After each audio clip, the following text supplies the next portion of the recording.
자, 이 질문에 대답할 수 있는가? 그래서 당신이 진정으로 원하는 게 대체 뭡니까? 이 간단한 질문 앞에서 왜 그리 많은 이들이 입을 다무는가? 왜 머뭇거리는가? 내가 평생을 걸고 깨달은 진리가 하나 있다. 자존감이 바닥난 사람들은 이 질문에 절대 명쾌하게 답할 수 없다는 것이다. 내 일생은 안 되는 이유를 세는 사람들과 해보는 놈의 싸움이었다. 쌀 한 가마 값들고 서울 가면 뭐가 되든 된다. 그 지푸라기 같은 희망 하나로 고향을 등진 순간부터 나는 단 한 번도 남의 잣대나 남의 불평에 내 귀를 기울이지 않았다. 사람들은 돈이 자존감을 만든다고 착각한다. 아니다. 진정한 자존감이 돈을 벌어들이는 엔진을 만든다. 자존감이 튼튼한 사람은 남이 잘 되는 것을 보며 나도 해보자 하고 주먹을 쥔다. 그러나 그릇된 자존감, 남을 깎아내려야만 자신이 높아지는 못생긴 자존감을 가진 이들은 다르다. 그들은 남의 성공을 보면 배알이 뒤틀린다. 저 자식이 감히 내 행복을 가져갔네. 내가 현대를 세울 때 얼마나 많은 이들이 코웃음을 쳤는지 아는가. 무에서 유를 창조하는 일, 그 자체가 남이 가지 않은 길을 가는 위대한 거절이었다. 나는 안 되는 이유 100가지를 늘어놓는 자들에게 단 한마디만 했다. 이봐, 해봤어? 당신이 지금 서 있는 곳이 당신이 진정으로 원했던 자리인가? 아니라면 당신은 지금 무엇을 두려워하는가? 두려움은 보이지 않는 쇠사슬이다. 그 쇠사슬을 끊으려면 우선 당신이 진정으로 원하는 것이 무엇인지 똑바로 봐야 한다. 이것이 모든 도전과 부의 시작이다. 나는 남의 성공을 보며 질투하거나 시기하는 일을 내 인생에서 가장 한심한 감정으로 여겼다. 조선소 하나 없던 나라에서 세계 최대의 배를 만들겠다 했을 때 세상은 나를 미쳤다고 했다. 그때 나보다 앞서가던 이탈리아나 일본의 조선 기술자들을 보며 내가 느낀 감정은 단 하나, 부러움이었다. 부러움은 동기다. 저 사람들은 저렇게 하는구나. 대단하다. 그렇다면 우리는 무엇을 더 해야 저들을 따라잡을 수 있을까? 부러움은 나를 움직이게 하고 밤을 새워 계산기를 두드리게 하고 빈손으로 런던까지 날아가게 하는 힘이었다. 그러나 질투는 독이다. 남이 5층을 올리면 자기는 10층을 못 올릴 바에야 남이 지하 5층으로 떨어지길 바라는 심보. 이는 곧 자기 안의 잠재력을 스스로 파괴하는 행위다. 질투는 현실을 외면하고 남 탓과 운 탓으로 돌리는 비겁함으로 이어진다. 우리 아들들이나 직원들에게 내가 항상 강조했던 칭찬의 방식도 마찬가지다. 옆집 순이보다 잘했다는 식의 비교는 하지 않았다. 그건 독을 먹이는 것과 같다. 지난달 네 모습보다 훨씬 발전했다. 이 칭찬이 진짜 힘이 있다. 남과의 경쟁이 아니라 어제의 나와 오늘의 나를 비교하는 성장감이야말로 자존감의 단단한 주춧돌이다. 이 주춧돌이 박혀야만 돈과 성공이라는 건물을 안전하게 올릴 수 있는 것이다. 나는 젊은이들에게 묻고 싶다. 당신은 지금 누구를 부러워하고 있는가? 그 부러움이 당신을 당장 책상 앞으로 공사장으로 혹은 새벽 시장으로 이끌고 있는가? 아니면 그저 침대에 누워 남을 욕하는 연료로 쓰고 있는가? 부러움을 행동으로 바꾸지 못하면 그것은 결국 질투가 되어 당신을 좀먹는다. 내가 만난 수많은 실패자들, 그들은 이상하게도 남의 부탁을 거절하지 못하는 병을 앓고 있었다. 사업을 하다 보면 주변에서 온갖 요청과 청탁이 쏟아진다. 이건 좀 도와줘야지. 형제끼리 이 정도는 해줘야지. 이것을 거절하지 못하는 이유는 간단하다. 그들은 거절당할까봐 두려워하기 때문이다. 거절을 당하면 자신의 가치가 떨어진다고 혹은 인간관계가 끊어진다고 생각한다. 이것이야말로 자존감이 바닥이라는 증거다. 자존감이 튼튼한 사람은 자신의 시간과 자원을 지킬 줄 안다. 나는 뼈아픈 경험을 통해 깨달았다. 거절은 비겁함이 아니라 용기다. 성공하는 사람들은 거절을 연습한다. 야구의 인류 선수들이 아무도 치지 않는 희귀한 공을 꾸준히 연습하듯 거절은 자주 일어나지 않기에 반드시 훈련이 필요하다. 이건 안 된다. 아무리 생각해도 이건 안 되는 일이다. 이 말을 명확하고 단호하게 말하는 훈련. 이는 남에게 독이 될 부탁을 끊고 내 목표를 지키는 행위다. 내가 평생을 불도저처럼 밀고 나갈 수 있었던 건 아닌 것에 대해서는 미련 없이 아니오라고 말할 줄 알았기 때문이다. 당신은 지금 혹시 남 좋은 일만 시키느라 당신의 꿈을 위한 시간을 도둑맞고 있는가? 만약 그렇다면 오늘 당장 거울을 보고 연습해라. 정말 많이 생각했는데 안 될 것 같습니다. 죄송합니다. 이 한마디가 당신의 인생을 통째로 바꿀 수 있는 시작이다. 당신의 시간을 지키지 못하는 자는 결코 큰 부를 쌓을 수 없다. 사람들은 큰 부를 쌓는 것이 엄청난 지식이나 타고난 운이라고 생각한다. 물론 그것도 필요하다. 하지만 내가 말하고자 하는 부의 본질은 따로 있다. 부는 결국 내가 진정으로 원하는 것을 실현하는 능력이다. 내가 농사짓던 시절 소판 돈 70원을 들고 가출할 때 내가 뭘 원했는지 명확하게 알았을까? 아니다. 그때 내가 안 건 이대로 살고 싶지는 않다는 절박함 뿐이었다. 진정으로 원하는 것은 시험을 보거나 책을 읽어서 아는 게 아니다. 그냥 얻어 걸리는 겁니다. 나는 늘 부딪혔다. 쌀가게 배달을 했고 자동차 수리 공장을 차렸다. 전쟁 중에도 공사를 멈추지 않았다. 중요한 것은 빈도였다. 숱한 실패와 작은 경험들을 쌓고 또 쌓고 끊임없이 발로 뛰다 보니 어느 순간 바로 이거구나 하는 것을 발견하게 되는 것이다. 내가 만약 서울에 와서 여기가 내 자리인가 하며 고민만 했다면 나는 평생 방황했을 것이다. 방황할 시간에 당장 몸을 움직여라. 도서관이든 낯선 시골 장터든 평소에 안 보던 책이든 좋다. 자잘하고 사소한 경험의 횟수를 늘려라. 그래야 당신의 뇌가 무수한 데이터 속에서 당신의 진짜 욕망을 낚아채는 것이다.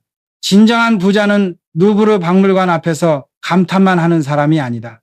빈도를 높여 자기만의 욕구를 끊임없이 발견하고 그것을 현실로 만들기 위해 즉시 행동하는 사람이다. 욕구를 발견하는 그 순간 당신은 이미 부를 향한 가장 강력한 길 위에 서 있는 것이다. 나의 일생은 할 수 있다는 신념 하나로 요약된다. 하지만 이 신념은 책상머리에서 나온 공허한 구호가 아니었다. 그것은 행동에서 증명되었다. 사람들은 말한다. 이건 불가능합니다. 전례가 없습니다. 전례가 없다는 것은 무엇인가? 내가 처음으로 해볼 기회라는 뜻이다. 영국 사람들에게 500원짜리 지폐와 거북선을 보여주며 배를 만들어 팔겠다고 했을 때 그들은 나를 미친 동양인으로 취급했다. 하지만 나는 이봐, 해봤어? 라고 되묻는 대신 이봐, 내가 해볼게 하고 즉시 행동에 돌입했다. 실패는 무엇인가? 그것은 경험이다. 내가 아는 가장 큰 실패는 아예 시도조차 하지 않는 것이다. 나는 수도 없이 넘어졌지만 그 자리에서 일어나는 속도가 남달랐을 뿐이다. 실패하면 어쩌지? 라는 두려움은 결국 당신이 당신의 진정한 욕망에 대해 얼마나 확신이 없는지를 보여줄 뿐이다. 해결할 수 없는 문제는 없다. 내가 만든 공식이다. 문제가 복잡한가? 그럼 그 복잡한 문제를 단순하게 쪼개서 하나씩 해결하면 된다. 두려움 때문에 망설이는가? 당신의 두려움이 현실이 될 확률보다 당신이 행동하여 성공할 확률이 언제나 더 높다. 당신이 지금 꿈꾸는 일이 세상 사람들이 불가능하다고 말하는 일인가? 그렇다면 그건 당신의 기회다. 가장 먼저 시도하는 사람만이 가장 큰 열매를 딸 수 있다.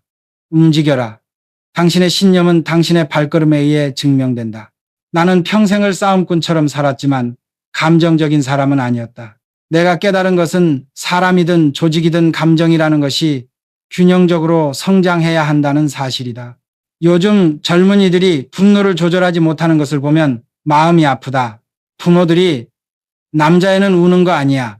여자애는 화내는 거 아니야. 라고 가르친 결과다.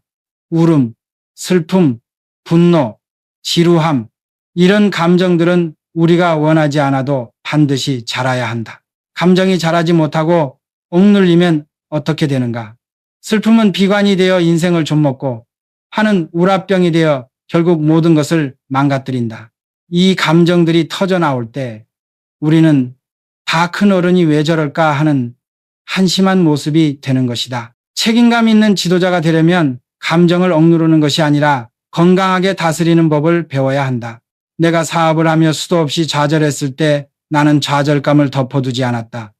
쓴맛을 보고 분노할 일이 있으면 짧고 굵게 분노하고 곧바로 해결책을 찾아 나섰다. 감정을 숨기면 그것이 결정을 흐리게 만든다. 감정은 에너지다. 억누르지 말고 그것을 일로 승화시켜야 한다. 분노를 쏟아낼 시간에 당장 현장에 나가서 일을 해라. 이를 통해 땀 흘리고 성과를 내면 그 감정은 스스로 정화된다. 당신의 분노를 성공의 불꽃으로 바꾸어라. 감정을 다스리는 것이야말로 당신이 당신의 운명을 다스리는 첫걸음이다. 나에게 가족은 단순히 피를 나눈 관계 이상이었다. 가족은 내가 이 세상의 모든 고난과 싸울 수 있는 가장 큰 자존감 회복제였다. 내가 힘들 때 내가 사랑하는 자식들과 아내의 얼굴을 생각하면 다시 일어날 수밖에 없었다. 사람들은 착하게 살던 사람이 왜 변했을까 하고 묻는다. 대개 그 대답은 애가 생겼어이다. 그전까지 남의 말에 휘둘리고 거절 못하던 사람이 자기가 가장 원하고 소중한 존재가 생기니 그제야 거절할 수 있는 힘을 가지게 된다. 나만의 것을 지키고자 하는 욕망이 그를 강하게 만든 것이다. 나는 당신에게 묻고 싶다. 당신에게 무엇을 위해 이 일은 반드시 해내야 하는가라는 이유를 주는 존재가 있는가? 그 존재가 당신의 자기 기준이 되어야 한다. 남의 기준, 세상의 시선이 아니라 오직 내 가족을 지키기 위한 내 기준. 이 기준이 명확할 때 우리는 세상의 모든 비난과 좌절 속에서도 흔들리지 않을 수 있다. 진정한 책임감은 돈이나 명예를 위한 것이 아니라 내가 사랑하는 사람들의 행복을 지키는 능력이다. 당신이 당신의 욕구, 즉 가족을 지키고 싶다는 욕구를 깨달을 때 당신의 거절은 힘을 얻고 당신의 행동은 무게를 얻으며 당신의 자존감은 단단해진다. 당신의 부는 가족에 대한 사랑의 크기만큼 자라난다. 세상이 복잡하다, 어렵다 말하지만 내가 살아온 인생의 원칙은 지극히 단순했다. 복잡하게 생각하면 아무것도 시작할 수 없다. 문제가 생기면 그 복잡한 것을 가장 단순한 원리로 쪼개서 하나씩 해결하면 된다. 현대건설의 초창기 장마철 공사가 문제였다. 사람들은 흙이 무너진다고 멈춰야 한다고 했다. 나는 단순하게 생각했다. 물이 문제지 흙이 문제냐? 물이 흐르는 길을 막고 펌프로 퍼내면 되지 않느냐? 그 단순한 해법이 남들이 안 된다는 것을 가능하게 만들었다. 자존감이 낮은 사람은 단순한 일도 복잡하게 생각한다. 그들은 문제 해결 자체보다 남에게 잘 보이기 위한 과정에 에너지를 쏟는다. 이를 즐거움이 아닌 노동으로 여기고 결국 남의 인내력을 비난하며 자신만 대단한 사람으로 포장하려 한다. 이는 시간 낭비이자 에너지 낭비다. 부자가 되는 길도 단순하다. 바로 버는 것보다 낭비하지 않는 것이다. 에너지를 낭비하지 말고 시간을 낭비하지 마라. 그리고 가장 중요한 것, 당신의 목표를 복잡하게 만들지 마라. 단순해야 흔들리지 않고 단순해야 빠르게 행동할 수 있다. 모든 성공은 단순한 원칙에서 출발한다. 당신이 지금 겪는 문제가 복잡하게 느껴지는가? 그렇다면 당신의 머릿속이 너무 많은 군더더기와 남의 시선으로 가득 차 있기 때문이다. 모두 치우고 핵심만 남겨라. 단순함 속에 진정한 힘이 있다. 심리학자들은 사람의 인생을 망치는 세 가지 어두운 기질을 다크 트라이어드라 부른다. 바로 나르시시스트, 마키아벨리스트, 소시오패스다. 이들은 겉으로 성공한 것처럼 보일 수 있으나 결국 그 주변과 스스로를 파멸로 이끈다. 이 중 가장 흔하고 교묘한 것이 바로 내가 말한 못생긴 자존감, 즉 나르시시스트다. 그들은 남의 작은 비판에도 극렬하게 반응하며 자신을 신성화하는 데 집착한다. 내가 아는 한 이들은 진정한 리더가 될 수 없다. 타인을 믿고 맡기는 능력이 없기 때문이다. 그들은 늘 주변을 멍청한 것들, 인내력 없는 것들이라 깎아내려야만 자신의 가치를 느낀다. 진정한 리더는 직원이 실수를 했을 때 그를 비난하는 대신 이봐, 자네의 지난달 실력보다 나아졌네 하고 격려한다. 그가 가진 잠재력을 보고 성장을 인정해주는 것이 리더의 역할이다. 당신 주변에 혹은 당신 안에 이런 어둠의 그림자가 드리워져 있다면 당장 걷어내야 한다. 그 그림자는 당신의 돈과 시간을 훔치고 당신의 성공을 영원히 불만족스럽게 만든다. 자신이 잘 되는 것만으로는 만족하지 못하고 남이 못되기를 바라는 마음, 그것은 결국 당신 스스로를 지하 5층으로 끌어내리는 가장 무거운 짐이다. 사람들은 나에게 불굴의 의지를 가졌다고 말한다. 하지만 의지란 결국 규율의 산물이다. 의지가 약해서 일을 못하는 것이 아니라 규율이 없어서 의지가 무너지는 것이다. 내가 평생을 새벽 4시에 일어났다. 왜 그랬을까? 특별한 의지 때문이 아니다. 규율이 습관이 되었기 때문이다. 나는 잠에서 깨어나는 그 순간 이미 그날 해야 할 일들을 단순하게 정리해두고 즉시 몸을 움직였다. 생각할 시간을 주지 않은 것이다. 자존감이 낮은 사람들은 일을 시작하기 전에 너무 많은 것을 재고 너무 많은 것을 생각한다. 그들은 문제를 해결하는 과정에서 오는 짜릿함을 모르고 그저 점수를 올리는 노동으로 여긴다. 노동은 괴롭지만 규율을 통해 얻는 성과는 즐겁다. 당신이 끈기가 부족하다고 스스로를 비난하지 마라. 당신은 단지 행동의 규율을 만들지 않았을 뿐이다. 자잘한 경험의 빈도를 늘려 당신의 욕구를 발견했는가? 그렇다면 그 욕구를 이루기 위한 최소한의 일일 행동 강령을 만들어라. 매일 아침 눈을 떴을 때 어제보다 나아진 나를 증명할 수 있는 단 한 가지 행동을 실천해라. 크고 거창한 목표가 아니라 아주 사소한 행동이라도 좋다. 그 행동이 쌓여서 나는 해낼 수 있는 사람이다 라는 단단한 자존감을 만들어내는 것이다. 당신의 규율이 당신의 미래를 결정한다. 나는 흙수저 출신이다. 가난했다. 그러나 나는 내 가난에 대해 단 한 번도 불평하거나 부끄러워한 적이 없다. 오히려 그 가난과 결핍이야말로 나에게 가장 큰 스승이었다. 결핍은 욕구를 낳는다. 그리고 그 욕구는 다시 행동을 낳는 가장 강력한 엔진이 된다. 배가 고팠기에 나는 쌀가게 배달부 일이라도 소중히 여겼고 남보다 2배로 뛰었다. 가난했기에 나는 허투루 돈을 쓰지 않았고 자원의 소중함을 알았다. 이는 훗날 현대그룹을 세계적인 기업으로 만드는 알뜰함과 효율성의 밑바탕이 되었다. 내가 만난 많은 부유한 집안의 자식들은 이 결핍의 교육을 받지 못했다. 그들은 채워져 있기에 만족을 모르고 도전의 절박함을 모른다. 그들에게는 성장감을 느낄 동기가 부족하다. 당신이 지금 어떤 환경에 있든 당신의 가난과 결핍을 탓하지 마라. 그것은 당신을 나약하게 만드는 장애물이 아니라 당신을 강철처럼 단련시키는 축복받은 고난이다. 고난 속에서 깨달은 단순하고 명확한 목표만이 당신을 진정한 부의 길로 이끌 수 있다. 당신의 가장 큰 강점은 당신이 겪어온 고난 속에 숨어 있다.